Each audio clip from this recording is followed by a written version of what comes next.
എല്ലാ പ്രിയപ്പെട്ട പ്രേക്ഷകർക്കും വരവരുന്ന വഴി എന്ന ഈ കാർട്ടൂൺ പങ്ക്തിയിലേക്ക് സ്നേഹപൂർവ്വമായ സ്വാഗതം. TP വധക്കേസിലെ പ്രതികളെ പുറത്തിറക്കാനായിട്ട് നമ്മുടെ ഭരണകൂടം ശ്രമിക്കുന്ന ചില തറക്കളികൾ നമ്മൾ ഈ കഴിഞ്ഞ ദിവസത്തെ വാർത്തകളിൽ വായിക്കുകയുണ്ടായി.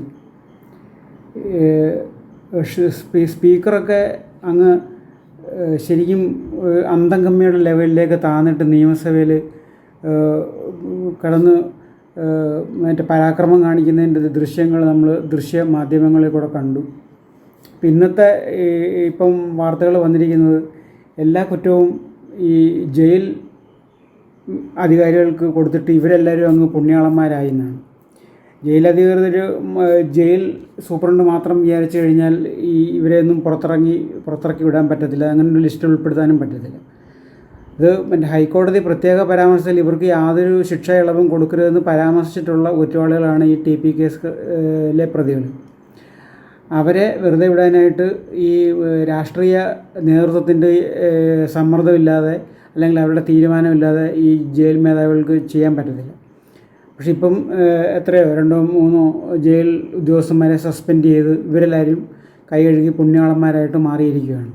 എന്നിട്ട് നിയമസഭയിൽ ഇത് ചർച്ച ഉന്നയിക്കാൻ പോലും ഭരണകക്ഷിക്കാരും സ്പീക്കറും കൂടെ സമ്മതിക്കുന്നില്ല. മറ്റേ ഡൽഹിയിലെ സ്പീക്കറിന് എതിരെ ജനാധിപത്യ ധ്വംസനം, മറ്റേ പ്രതിപക്ഷത്തിൻ്റെ അവകാശങ്ങൾ ഹനിക്കുന്നു എന്നൊക്കെ പറഞ്ഞ് മറ്റേ ഒച്ചപ്പാടിടുന്ന ഇവിടെ പ്രതിപക്ഷത്തിന് പുല്ലുവില പോലും കൽപ്പിക്കാതെ ഇവർക്കെതിരായിട്ട് ഭരണകക്ഷിക്കെതിരായിട്ട് വരുന്ന പ്രമേയങ്ങളെല്ലാം പുറംകാലിന് തട്ടി അത് ഹൈക്കോടതിയെ പോലും ധിക്കരിച്ചുകൊണ്ട് ഇവർ സ്വന്തം പാർട്ടിയെ സംരക്ഷിക്കാനായിട്ട് ഇങ്ങനെ ഇറങ്ങി നടക്കും. മറ്റൊരു ഭരണകൂടമാണെങ്കിൽ ഇവർ ഇതിങ്ങനൊരു സമ്മതിക്കുമോ? ഇവർ ഈ മറ്റേ കഴിഞ്ഞ നിയമസഭയിലെ KM മാണിയുടെ ബജറ്റിൻ്റെ സമ്മേളനത്തിൽ കാട്ടായങ്ങൾ നമ്മൾ കണ്ടതാണ്. അതേ കണക്ക് എല്ലാ ആടിനെയും പട്ടിയാക്കിക്കൊണ്ട് ഇങ്ങനെ ന്യായീകരിച്ച് വെളുപ്പിച്ച് ആടിനെ പട്ടിയും പേപ്പട്ടിയൊക്കെ ആക്കി ഇങ്ങനെ ഉറഞ്ഞു തുള്ളുകയാണ് ഇവർ.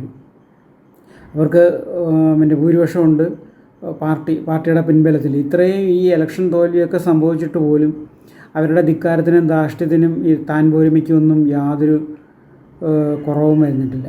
അപ്പോൾ ഇതാണ് നമ്മുടെ ഇന്നത്തെ ഇതിവൃത്തം. അതായത് ഈ ജയിൽ TP കേസ് കുറ്റവാളികളെ പുറത്താക്കുന്ന ഈ സർക്കാരിൻ്റെ നടപടി, പുറത്തിറങ്ങാൻ തത്രപ്പെടുന്ന ഈ സർക്കാരിൻ്റെ നടപടിയെക്കുറിച്ചിട്ടുള്ള കാർട്ടൂണാണ്. എല്ലാ മാന്യ പ്രേക്ഷകർക്കും ഒരിക്കൽ കൂടി സ്വാഗതം.